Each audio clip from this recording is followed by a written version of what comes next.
मैं अर्चना जी से गुजारिश करूंगी। अर्चना जी, अर्चना सुराना जी आर्क इंस्टीट्यूट की हेड हैं। हम सब इनके बारे में जानते हैं और गूगल पे इनके बारे में बहुत कुछ पढ़ा जा सकता है।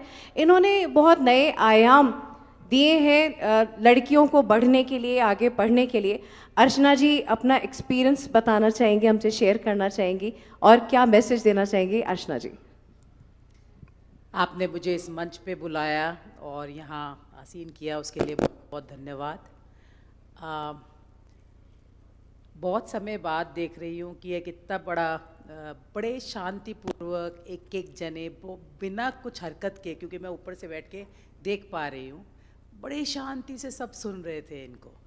और आज की तारीख में जब हम फोकस की बात कहते हैं और इंस्टाग्राम और रील्स का ज़माना है और एक एक सेकंड में हम आगे बढ़ते हैं, हमें किसी की बात को सुनने में कोई रुचि नहीं होती ज़्यादा। थोड़ी देर, बहुत कम समय तक सुन पाते हैं हम। तो मैं यहाँ जो देख रही हूँ, बिल्कुल कोई हरकत नहीं, स्थिर बैठे हुए हैं, पूरे मन के साथ, तन के साथ और प्रयत्न के साथ। तो ये बहुत अच्छा लगा देख करके कि अभी भी हम में वो धैर्य है, वो समता है और वो भाव है किसी बात को सुनने का, समझने का, और उसके ऊपर में आगे क्या हमें एक्शन लेने की ज़रूरत है। तो जहाँ तक मैम की बातें हैं, वो आप जर्नलिस्ट हैं, आपके एक्सपीरियंसेस अलग हैं। मैं एक उद्यमी हूँ, एक एजुकेटर हूँ, मेरे ऐसे कोई एक्सपीरियंसेस हुए नहीं, तो मेरे लिए बड़ा मुश्किल होता है उनसे रिलेट करना। देखते हैं, काफ़ी प्रॉब्लम्स के बारे में सुनते हैं, पर मैं जब आज के यूथ को देखती हूँ तो मैं देखती हूँ वो इस चर्चा का हिस्सा नहीं बनना चाहते हैं।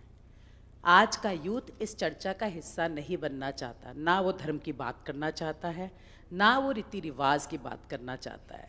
वो चाहता है कि उसका जो मन करे वो स्वच्छंद रूप से कर सके। तो जहाँ पर हम कल्चर की बात करते हैं, कल्चर में जब तक कोई मीनिंग ना हो वो कल्चर नहीं रहता।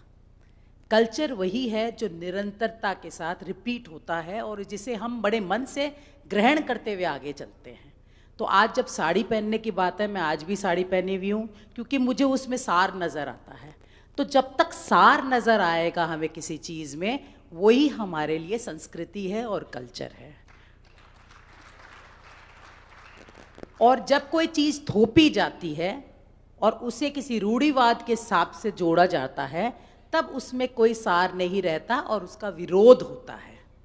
तो मेरा ये मानना है कि जब आज हम अपनी सनातन संस्कृति की बात करने लग रहे हैं, कहीं हमने उसको रूढ़िवाद के साथ तो नहीं जोड़ दिया, ये हमें देखने की ज़रूरत है। और अगर समाज और परिवेश इतना बदल रहा है तो क्या हमें बदलने की ज़रूरत है? शायद नहीं भी, क्योंकि और शायद अगर जहाँ हमारा मन चाहता है कि हम कुछ बदलाव लाएं तो क्यों नहीं। तो ये सब प्रश्न थोड़े से हमें अंदर से समझने की ज़रूरत है कि संस्कृति कोई ये नहीं है कि सनातन संस्कृति हमें बोलती है कि हमें ऐसा करना चाहिए। हमें उसमें सार जब नज़र आएगा और हम समझने की उसको प्रयत्न करेंगे तभी मतलब है। और जब अगर हम, जिसको हम कहते हैं स्लेविशली फॉलो करना, कि भाई किसी ने कहा है करना है इसीलिए करा, तो उसमें भी करके देख ले। अगर अच्छा लगता है तो बहुत बढ़िया बात है, नहीं है तो उसे छोड़ दिया जाए। तो ये जो मुझे समझ में आई कि कल्चर जो है वो हमें एक पहचान देती है, हमें जोड़ के रखती है, हमें आइडेंटिटी देती है। चाहे हम किसी देश की बात करें, कोई संप्रदाय की बात करें या कोई मुल्क की बात करें, किसी भी तरीके से।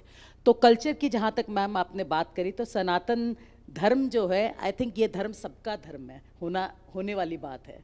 और जब आपने इस्लाम के बारे में बात करी तो आपने कहा कि वो एक संप्रदाय है, मैं सही समझी? और सनातन एक जीवन जीने की शैली है।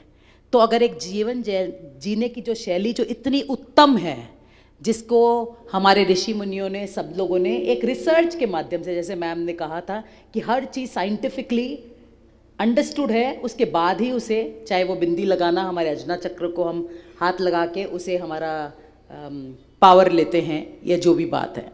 तो मेरी जब शुरुआत हुई तो मैंने देखा कि इस प्रदेश में, दिल्ली से मैं यहाँ आई तो मैंने देखा कि बहुत सारी संभावनाएं थी। तो एक उद्यमी के लिए क्या होता है कि वो ये देखता है कहाँ मैं वैल्यू क्रिएट कर सकूँ। वैल्यू क्रिएशन की बात होती है। तो वैल्यू क्रिएट करते करते जहाँ 2 कमरे से मैंने शुरुआत करी, एक विश्व स्तरीय कॉलेज बनाने में मेरा योगदान बहुत लोगों ने दिया है। हाँ, ललित पवार सर बैठे हुए हैं। जब मुझे ज़मीन की ज़रूरत थी तो मैं जा कर के यहाँ इनका जब दरबार लगता था जेडीए में, तो वहाँ जा कर के हर रोज़ चक्कर साल भर लगाए मैंने, लेकिन काम हुआ मेरा। तो बात ये है कि निरंतरता रखनी पड़ती है, वो ज़रूरी है। अभी आज की तारीख में मैं 67 देशों का एक संगठन है जो आर्ट, मीडिया, डिज़ाइन और आर्किटेक्चर की सबसे बड़ी संस्था है, जिसमें 400 यूनिवर्सिटीज़ और कॉलेजेस हैं विश्व भर के। हमारे यहाँ से IIT मुंबई है, NID है, सब बड़ी बड़ी संस्थाएं हैं। उसकी मैं वाइस प्रेसिडेंट के तौर पे मेरा चयन हुआ है और ये इलेक्टेड पोजीशन थी। और मुझे खुशी है कि पहली बार 30 साल में हिंदुस्तान एक इंटरनेशनल फोरम में, एक 11 कंट्रीज़ का बोर्ड है ये, उसमें मैं रिप्रेजेंटेशन दे रही हूँ। तो मेरा ये मानना है कि जब हम सब, जो मैम ने जिस तरह की जो बातें करी, मेरा थोड़ा दिल दहल रहा था, दिल से बता रही हूँ मैम, क्योंकि क्या हम ना तो हम उस माहौल के आसपास है जहाँ पर इस तरह की बात हम करते हैं। हाँ, वही मैं बात की बात हो रही है कि बहुत हम सारे लोग हैं जो इस कार्य में रिलेट भी नहीं कर पाते, तो सुनने में बड़ा अंदर में एक तकलीफ सी होती है कि हम किसको कितना माने, कितना। जहाँ हम इंसान को इंसान के रूप में देखना चाहते हैं, उसको धर्म या संप्रदाय से अलग होकर के देखना चाहते हैं। तो बहुत मुस्लिम दोस्त भी हैं हमारे जो इनके साथ बड़ा प्यार प्रेम से रहते हैं, उठते खाते पीते भी हैं। तो मतलब कभी फ़र्क नहीं महसूस हुआ उनके साथ में, जिन्होंने हिंदू परिवारों में भी शादी करी है। तो मैं यही देख रही थी कि मेरे जैसे भी बहुत लोग हैं जो रिलेट नहीं कर पाते, और एक जगह वो है जो देख रहे हैं कि इतनी सारी कुरीतियाँ हैं समाज में, हम जानते हैं लेकिन हम उसको एक्सेप्ट इसलिए नहीं करना चाहते क्योंकि बुराई के साथ में उस बुरे पल का जिसमें हमारा एक्चुअल नहीं है। वैसे ही बहुत स्ट्रगल्स है हर किसी के इंसान में। घर के 4 लोगों के साथ में जतन बैठाना भी अपने आप में एक बहुत बड़ा चैलेंज है। नई शादी में जा कर के एक परिवार में सेटल होना एक बड़ा बड़ा चैलेंज है। तो लगता है ऐसे सब नए और मुद्दे जो कि हमारी नज़दीक नहीं है, उसके साथ क्या जुड़ना हमारे लिए ज़रूरी है क्या। तो मैं अगर आपसे ये चाहूँगी कि आप इस बात का करें, क्योंकि यूथ बिल्कुल इस बात से रिलेट नहीं। आप इस चर्चा को उठा दीजिए, वो रिपल्सिव हो जाएंगे बिल्कुल। हाँ, ये बात ज़रूर है। तो इस बारे में अगर आपका क्या कहना होगा कि मैं समझना चाहूँगी। मुझे भी लगता था कि before I join of India, मुझे भी लगता था कि ये इश्यूज़ मेरे से बहुत दूर है। हाँ जी, क्योंकि ये it's may be human nature कि कुछ बुरा होता है तो हमें लगता है कि वो दूसरों के साथ हो रहा है, हमारे साथ कभी नहीं होगा। ऐसा तो हमारे घर में तो नहीं होता, हमारे घर में तो हो ही नहीं सकता, हमारे दोस्तों के साथ तो हो ही नहीं सकता, हमारे पड़ोस में तो हो ही नहीं सकता। और ये ह्यूमन नेचर है। लेकिन जब पड़ोस में होने लगता है और हमारे साथ होने लगता है, तब सन से आँख खुलती है कि ये क्या हो गया, मैं कहाँ सो रहा था। मैं खुद का एग्जाम्पल देती हूँ। मुझे लगा था कि मेरे साथ तो नहीं हो सकता, ऑलमोस्ट जेल जाने के स्टेट पे आ गई थी। मुझे लगा कि मैं काफ़ी अच्छे लोकेलिटी में रहती थी कैलकाटा में। It was a very posh locality, very Hindu centric locality. एक दिन आँख खुली, पता चला कि अभिषेक सरकार मेरे घर से 700 मीटर दूर TMC के एक मॉब ने उसको पीट पीट के मार दिया था और उसके डॉग्स को भी मार दिया था, 800-700 मीटर दूर।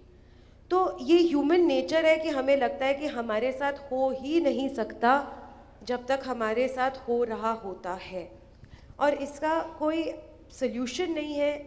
मेरे जैसे लोग शायद अपना गला फाड़ फाड़ के बात करते रहेंगे, जिसको सुनना है सुनेंगे, लेकिन human nature is such ma'am that we don't believe it's going to happen to us till it actually happens to us. I agree with what you're saying.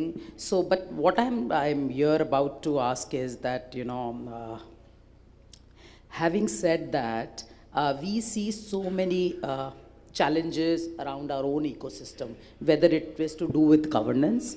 आप पुलिस में चले जाइए, आपके यहाँ पे कोई हादसा हो गया है, किस तरीके से हमारी, चाहे वो हिंदू पुलिस ही होगी, जिसको मैं हिंदू ही बोलूँगी क्योंकि ज़्यादातर वही हैं, तो मैंने ये देखा है कि इतने सारे चैलेंजेस हमारे इंटरनली हमारे हिंदू जिनको हम हिंदू हिंदू कह रहे हैं उसमें भी इतने चैलेंजेस हैं, तो हम कहाँ से दूसरों से लड़ेंगे? Because, ma'am, I believe that all problems and all solutions have to go simultaneously. Yeah. I, as an individual, can't go into administration and IPS and make sure that the police functions properly. That is not my dharma. वो किसी और का धर्म है, वो उनको सच्चाई से करनी है. किसी और का धर्म है कि वो जजमेंट्स सही से दें जुडिशरी में बैठ के. अगर वो नहीं करते हैं तो वो दिखता है कि वो अधार्मिक. मैम, अपने को नहीं लगता कि आज भी जैसे अगर हम अभी भी हम मेजॉरिटी में, हम पहले अपने आप को स्ट्रेंथन करें तभी हम कैसे आप दूसरों के strengthen साथ करेंगे? रहेंगे? हमारे अंदर ही इतना विभाजन है जहाँ पे अंदर में हमारे ये नैतिकता का इतना हनन है. मैम, स्ट्रेंथन करना का मतलब क्या ये होता है कि हम इकोनॉमिकली स्ट्रेंथन करते रहें अपने आप को और यहाँ हमारे खुद के भाई कटते रहें? हम सिर्फ इकोनॉमिक स्ट्रेंथ की बात नहीं कर रहे हैं. हम जब एक राष्ट्र की बात करते हैं, बिल्कुल नुपुर जी ने कहा. एक सेकंड मैम, मैं आज ये दुपट्टा पहनी हुई हूँ मैम. ये 5,000 कितने रुपए का दुपट्टा है मुझे नहीं पता मैम. इसको पैसे के साथ नहीं जोड़ते. नहीं, एक second ma'am. I am just trying to tell you that for me, I felt really happy when I bought this. It was one of the signs of prosperity for me that I could afford to dress up in this way, wear my rings and come here. And then immediately, I think about Kanhaiya Lal, who had just said that he supports Nupur Sharma and he got beheaded. And the Hindu society will forget him tomorrow. They won't care. What is prosperity in a society then? The individual locus of prosperity is a Western concept. No, we're not talking. The societal locus of prosperity is a dharmic concept.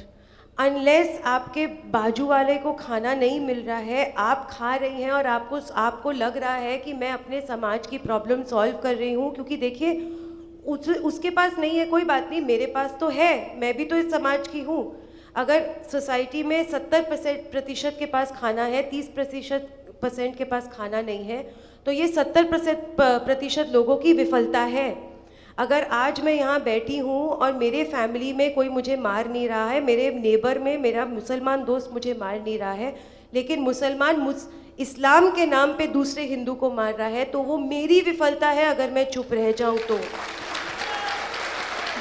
Ma'am, इस्लाम वाली जो बात है, सिर्फ इतना कहना चाहती हूँ, because we are running short of time also, कि हमारी जो संस्कृति है, हम तो वसुदेव कुटुंबकम की बात करते हैं, है ना? मैडम, वसुदेव कुटुंबकम गलत समझा गया है. बिल्कुल बिल्कुल. लेकिन अगर मेरे पड़ोसी को तकलीफ है और मैं अपना कमरा बंद करके कहूँ कि नहीं मेरे तो कुछ भी नहीं हो रहा, तो वो हम स्वार्थी हो जाते हैं वहाँ पे. तो हमारी स्वार्थ की संस्कृति नहीं है. जहाँ हम एक गाय को रोटी देते हैं, हम कुत्ते को रोटी देते हैं, उसके बाद हम खाना खाते हैं, तो हमारे यहाँ स्वार्थ की संस्कृति नहीं है कि मेरा घर सुरक्षित है, मैं बिल्कुल सही हूँ, मेरे पास पैसा आ रहा है, मैं उन्नति कर रही हूँ, लेकिन मेरे पड़ोस में किसी लड़की के साथ गलत हो रहा है, तो फिर तो हमारी संस्कृति तो मैं यहाँ मैम एक बहुत आगे जा रही हूँ. अब मैं यशदीप से कहना चाहूँगी कि उनको मैम एक मिनट एक क्वेश्चन पूछना चाहते हैं. एक मिनट. कहीं इसका डायरेक्शन आप अलग ले गए. मैं आपके साथ हूँ, मैं आपके समर्थन में हूँ. बिल्कुल. एक सेकंड मैम, एक मिनट होल्ड करें, एक मिनट मैम होल्ड करें. मैं आपके समर्थन में हूँ और मैं यही कह रही हूँ कि हमारे अंदर हिंदू समाज को हमें पहले सुदृढ़ बनाने की जरूरत है. एक हिंदू ही हिंदू की रक्षा नहीं करेगा तो कौन करेगा? चर्चा कर रहे हैं. हाँ. तो एक पहले हिंदू को ही हिंदू के साथ खड़े होने की जरूरत है. मेरा अपना ये कहना है. आनंद जी क्वेश्चन पूछना चाह रहे हैं कोई? आनंद रंगनाथन जी कुछ पूछना चाहते हैं, और इतना जबरदस्त डिस्कशन चल रहा है तो मुझे लगता है इसमें आनंद जी का तड़का लगना जरूरी है. अगर परमिशन हो तो मैम. जी नुपुर, बहुत ही बढ़िया डिस्कशन था. Really thank you so much. बहुत. और पूरी कंट्री आपकी आभारी है जिस तरह से आप ब्रेव स्टैंड लिया आपने, स्पेशली दिल्ली राइट्स में. और आपने एक चीज़ कही जिस पे मैं 2 सवाल पूछना चाहता हूँ. आपने कहा कि मेरी एक बहुत ही ब्यूटीफुल फैमिली है. इतना सही कहा आपने. तो मुझे लगता है जब हमारी इतनी ब्यूटीफुल फैमिली है तो फैमिली के अंदर फ्रैंक डिस्कशन के लिए भी एक थोड़ा सा स्पेस होता है. तो वो मैं आज दोबारा से लेना चाहता हूँ, माइंड ना करिएगा.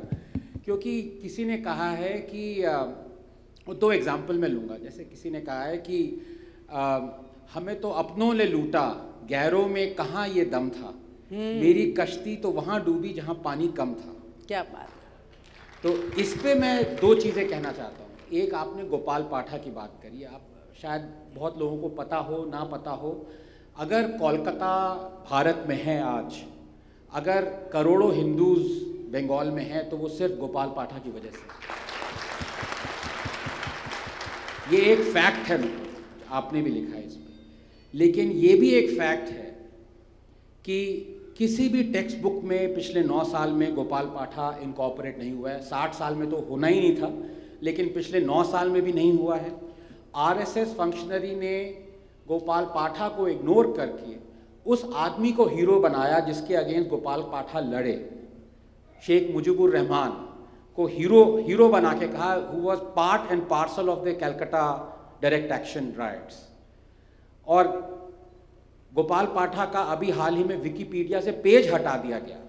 क्या ये किसी आरएसएस फंक्शनरी या बीजेपी के कोई लीडर जिनका विकिपीडिया पे पेज था, उनका ये दायित्व नहीं था कि मेरा पेज हटा दीजिए जब तक गोपाल पाठा का पेज वापस नहीं आता? क्या बात। और मैं दूसरी बात ये कहना चाहूँगा नुपुर, कि बहुत लोग सारे आरएसएस के हैं, फैमिली के हैं। अगर आप आरएसएस का विजन पढ़ें तो आरएसएस के विजन के पहले 2 सेंटेंसेस ये कहते हैं, RSS is a Hindu organization to work for the Hindus around the world. It is not just for working for Hindus in India. The reason for that is that Hindu civilization belongs to the world, not just to India. So Hindus have to be protected and cared for around the world. Now, one of the best decisions that Narendra Modi government took was the CAA. But 3 years have gone, 3 साल बीत चुके हैं। 7th notification के लिए इसी सरकार ने extension मांगा है। क्यों मांगा है? क्या ये आरएसएस का दायित्व नहीं था कि उनसे पूछें कि वहाँ हिंदूज पाकिस्तान में मर रहे हैं, बांग्लादेश में मर रहे हैं? आप एक्सटेंशन पे एक्सटेंशन मांगते जा रहे हो सकता है पॉलिटिकल रीजन से नरेंद्र मोदी मांग रहे हो कि अब उनसे 15-20 वोट मिल जाएं दूसरी कॉन्स्टिट्यूएंसी से अगर हम सीए इनैक्ट नहीं करते हैं। क्या ये आरएसएस का रोल नहीं है? तो ये 2 सवाल हैं कि औरों में कहाँ दम था, हमारे लोगों ने ही तो हमें डुबाया है। क्या बात है, क्या बात है। थैंक यू सो मच आप सभी वक्ताओं का। मैं अब अतिथि देवो भव की परंपरा का निर्वहन करते हुए और इस कार्यक्रम की स्मृतियों को सजोने के लिए मैं नुपुर जी के स्वागत के लिए डॉक्टर हेमलता शर्मा जी और सुजाता जी को निमंत्रित करता हूँ। मैं क्वेश्चन का आंसर दे दूँ उनका 2 मिनट में? हाँ, 2 मिनट्स प्लीज। आनंद से मैं आर्ग्यू नहीं करूंगी तो मेरा खाना नहीं पचेगा आज लंच में। अपनों ने लूटा, आई अग्री विथ यू। आपको भी पता है कि मेरे खुद के काम में कई ऐसे अपने भी आते हैं बीच बीच में फुदक के, जो प्रॉब्लम्स क्रिएट करते हैं। But if you talk about the society, firstly strengthening ourselves and fighting the शत्रु has to go hand in hand. It can't be either or. हम ये नहीं बोल सकते कि the enemy is standing at the gate, भाई आप आओ, सामने वालों को मारो, मैं अपना घर संभालता हूँ, फिर मैं आपसे लड़ूंगा। That's not what a society does. That's not what people do. That's 1. 2, I think the Hindu society was extremely strong and they were extremely, they behaved like a collective. Because the society knew, every individual in the society knew their role. अब अगर आज हम उस role की बात करें, that every individual should know their role, should know their dharma, तो आप बोलेंगे, who are you to tell us what to do? That is the reality of modern society. However, another element why the Hindu society was a collective and it was united and we are not today is because of the temple tradition that the Hindu society followed. पूरा समाज एक area का मंदिर जाता था, एक साथ जाता था, एकत्रित होके जाता था। हमारे बच्चे भी वहीं जाते थे, बच्चे एक दूसरे के साथ खेलते थे। गुरु के तरह गाइड करने के लिए वहाँ पे जो गुरु होते थे वो भी रहते थे। Today Hindus are paying, as you would I am sure agree, today Hindus are paying जिजिया to the state in terms of temple money. So let the Hindu society figure out our problems on our own, give us back our temples, let us figure it out, let us understand कि हमें अपने पैसों से गुरुकुल बनाने हैं, universities बनाने हैं, संस्थाएं बनानी हैं जो विमेन का ध्यान रखेंगी, ऐसी संस्थाएं बनानी हैं जो पीड़ितों का ध्यान रखेंगी. If there is caste discrimination, let us use our temple funds to make sure that our brothers and sisters can come to the same platform as us. If a Brahmin is being, booked under a false case of SC/ST, let's make sure we have the funds to help him. Every Hindu, whether it's from the SC/ST community, from the Brahmin community, any Hindu is supposed to work on the unity and collectivity of the society. However, without giving due respect to gurus and without having our temples to make sure that that pratha can be revived again, I don't see it happening. That's one. But more importantly, we can't tell the enemy to wait while we sort our house out. बचेंगे तो ही घर ठीक करेंगे, मर जाएंगे sir कलम हो जाएगा तो कहाँ से घर ठीक करेंगे? Whether it's a divided house or a united house, जान तो बचाएं. आपने अपने सेशन में ही कहा that that's what Modi wants to do, कि इनकी जान तो बचे, उसके बाद हम आपके इश्यूज पे आएंगे. हिंदुओं की जान तो बचे. कन्हैया लाल को किसने बचा लिया? उमेश कोहले को किसने बचा लिया? दिल्ली राइट में अंकित शर्मा, दिलबर नेगी को किसने बचा लिया? कन्हैया लाल के मुसलमान दोस्त ने उसका पता दिया है उसको मारने के लिए. उमेश कोहले के 20 साल के मुसलमान दोस्त ने उसका पता दिया है मारने के लिए, जिसके शादी में उमेश कोहले ने पैसे लगाए थे बेटी के शादी में. ये सोसाइटी है, ये शत्रु है. हिंदू सोसाइटी चाहे कलेक्टेड हो चाहे डिवाइडेड हो, जब तक शत्रु बोध नहीं होगा हम बचेंगे ही नहीं अपने घर को एकत्रित करने के लिए. Second, as far as RSS is concerned and as far as our history books are concerned, that has been my running grouse. It will always be my running grouse. बहुत प्राउडली एक लीडर ने बोला था कि इतने सालों में हमने कुछ भी चेंज नहीं किया हिस्ट्री बुक्स में. ये सत्य नहीं है, उसके बाद चेंज हुए हैं, ऐसा नहीं है कि चेंजेस नहीं हुए हैं. But unless our government, regardless of the party, decides that we are supposed to learn our true history, we will keep repeating our mistakes over and over and over again. We will keep dying over and over again because we will not know where we've come from. We will not go what we have. We will not know what we have triumphed. But just a small point of contention with Anand. हम बोलते हैं कि किसी leader को बोलना चाहिए था कि मेरा पेज भी हटा दो जब तक गोपाल पाठक का पेज नहीं हटता. हमने से कितनों में बोला? How many of us said that? Remove my page. I will not use Wikipedia. I will do this unless Gopal Pathak's page comes back. Congress is strong today because it has establishment and ecosystems in place independent of the government for their cultural ends. We will lose because we are depending on a political party to meet our cultural ends. This is something that we have to do on our own. No government, चाहे वो कितना भी हिंदू बोले, no government is going to fight for our culture, no government is going to fight for our tradition. BJP has only one function, to stay in power by any means possible. Because when they go out of power, a Bengal happens. Culture और tradition को कैसे करना है, that is the responsibility of the society. Ecosystem को कैसे बनाना है, वो हमें सोचना है. Because the ecosystem has to survive a political party. It has to be despite a political party, not because of it. Otherwise, कल जब बीजेपी से पावर से जाएगी, because democracy is a revolving door.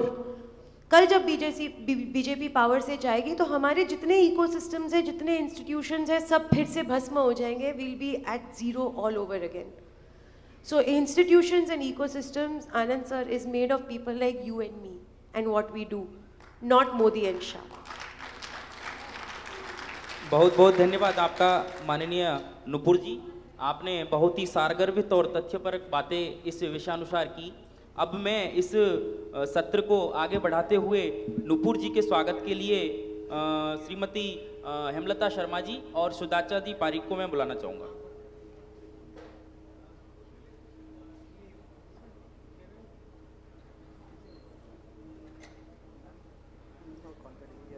मेरा सभी से निवेदन है कि नुपुर जी के लिए सभी तालियां बजाकर उनका स्वागत करें.